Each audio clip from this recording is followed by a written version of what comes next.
P V അൻവറിനെ കൂടെ കൂട്ടാൻ തീരുമാനിച്ചിട്ടില്ല എന്ന് DMK വക്താവ് TK സിളങ്കോവൻ. അൻവറിനെ പാർട്ടിയിൽ കൊണ്ടുവരാൻ പാർട്ടിക്കുള്ളിൽ ഒരു ചർച്ചയും നടന്നിട്ടില്ല. അൻവറുമായി രാഷ്ട്രീയ ചർച്ച നടത്തിയിട്ടില്ല എന്ന് TK സിളങ്കോവൻ 24നോട് പറഞ്ഞു.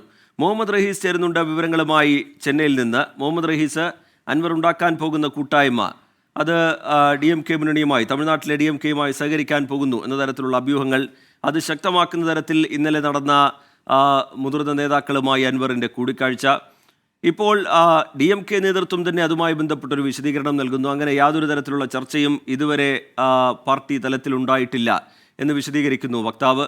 എന്താണ് DMK ഇതുമായി ബന്ധപ്പെട്ട് വിശദീകരിക്കുന്നത്? അൻവറിൻ്റെ നീക്കങ്ങളെ അവർ കാണുന്നത് എങ്ങനെ?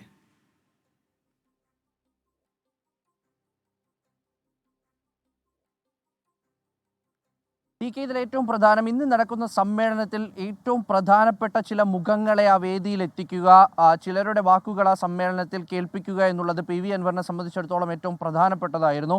അതിന് നീലഗിരിയിലെ DMK നേതാക്കൾ വഴി ചെന്നൈയിലേക്ക് ഒരു റൂട്ട് അൻവർ വരയ്ക്കുകയും ചെയ്തു. പക്ഷേ ആ റൂട്ട് അത്ര കണ്ടങ്ങോട്ട് എളുപ്പമായില്ല എന്നാണ് ഇപ്പോൾ DMK നേതാക്കളുടെ പ്രതികരണത്തിൽ നിന്ന് മനസ്സിലാകുന്നത്. കാരണം ഇന്നലെ തന്നെ അൻവറിനെ കണ്ടു എന്ന് കൂട്ടാക്കാൻ പോലും DMK നേതാക്കൾ തയ്യാറായില്ല. നമ്മൾ പല DMK നേതാക്കളെയും വിളിച്ചു. അവർ അത്തരത്തിലുള്ള വാർത്തകളൊക്കെ റൂമറുകളാണ് എന്ന് മാത്രമാണ് പ്രതികരിച്ചത്. ശേഷം അവരുമായി അൻവർ നിൽക്കുന്ന ചിത്രങ്ങൾ സഹിതം നമ്മൾ അവർക്ക് തിരിച്ചയച്ചു കൊടുത്തു. അബ്ദുള്ള MP-ക്കൊക്കെ നമ്മൾ ആ ചിത്രങ്ങളടക്കം തിരിച്ചയച്ചു കൊടുക്കുകയുണ്ടായി. അതിലും അവരുടെ പ്രതികരണം ഉണ്ടായില്ല. പക്ഷേ ഇപ്പോൾ വക്താവ് ഇളങ്കോവൻ തന്നെ അതിലൊരു വിശദീകരണം നൽകിയിരിക്കുകയാണ്. അദ്ദേഹം 24നോട് സംസാരിച്ചത് ഇത്തരത്തിൽ ഒരു രാഷ്ട്രീയ ചർച്ചയും ഇതുവരെ നടന്നിട്ടില്ല എന്നാണ്. PV അൻവറിനെ DMKയുമായി സഹകരിപ്പിക്കുന്നതുമായി ബന്ധപ്പെട്ട് ഇതുവരെ ഒരു തീരുമാനവും എടുത്തിട്ടില്ല. അത്തരത്തിൽ ഇതുവരെ ഒരു ആലോചന പോലും ഉണ്ടായിട്ടില്ല. ഒപ്പം തന്നെ നിലവിൽ അൻവറിനെ മുന്നണിയിൽ എടുക്കേണ്ട അല്ലെങ്കിൽ തങ്ങളുമായി ചേർന്ന് സഹകരിപ്പിച്ച് പ്രവർത്തിപ്പിക്കേണ്ട ഒരു കാര്യവും ഇല്ല. അങ്ങനെ ഒരു സാഹചര്യമല്ല ഉള്ളത് എന്ന് അദ്ദേഹം പറഞ്ഞു വെക്കുന്നുണ്ട്. അതിലേറ്റവും പ്രധാനം, കേരളത്തിൽ തന്നെ തങ്ങൾക്ക് നേതാക്കളുണ്ട്. തങ്ങളുടെ സംഘടന ചലിപ്പിക്കാൻ, സംഘടനയ്ക്ക് ശക്തി പകരാനുള്ള നേതാക്കൾ കേരളത്തിലുണ്ട്.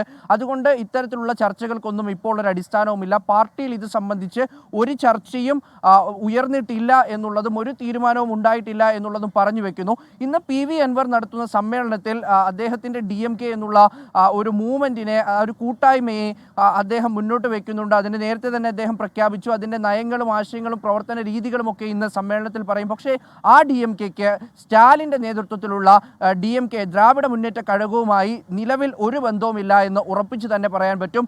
അതിൻ്റെ 3 ഒബ്സർവേഴ്സ്, നിരീക്ഷകരായിട്ടുള്ളവർ ഇന്ന് ആ പരിപാടിയിൽ പങ്കെടുക്കും എന്ന് പറയുന്നുണ്ട്. അതിന് കാരണമുണ്ട്. അതിനെ ന്യായമായി തന്നെ നമുക്കത് സത്യമാണെന്ന് തന്നെ വിശ്വസിക്കാം. അൻവറിൻ്റെ വാക്കുകൾ വിശ്വസിക്കുന്നു. ഒപ്പം തന്നെ അതിനപ്പുറം എങ്ങനെയാണ് ഈ പരിപാടി നടക്കുന്നത്, ഈ പരിപാടിയിൽ ആരൊക്കെ പങ്കെടുക്കുന്നുണ്ട്, എന്ത് നയമാണ് മുന്നോട്ട് വെക്കുന്നത്, ഇതൊക്കെയും DMK കൃത്യമായി വീക്ഷിക്കുന്നുണ്ട്. കാരണം നീലഗിരിയിലെ ചില നേതാക്കൾക്ക് PV അൻവർ പാർട്ടിയിലേക്ക് എത്തുന്നതുമായി ബന്ധപ്പെട്ട് അവർക്കതിനോട് അനുയോജ്യമാണ്. അവർ അതിനോട് ഐക്യപ്പെട്ട് നിൽക്കുന്നു. ആ തീരുമാനത്തിനെ അവർ സ്വാഗതം ചെയ്യുകയും ചെയ്യുന്നു. അങ്ങനെ അവർ വഴിയാണ് വിവരങ്ങൾ നൽകുകയായിരുന്നു ചെന്നൈയിൽ നിന്ന്. PV അൻവറിനെ തൽക്കാലം കൂടെ കൂട്ടാൻ അല്ലെങ്കിൽ രാഷ്ട്രീയമായി സഹകരിക്കാനുള്ള ആലോചന ഈ ഘട്ടത്തിൽ ഉണ്ടായിട്ടില്ല എന്നാണ് DMK നേതൃത്വം വ്യക്തമാക്കുന്നത്.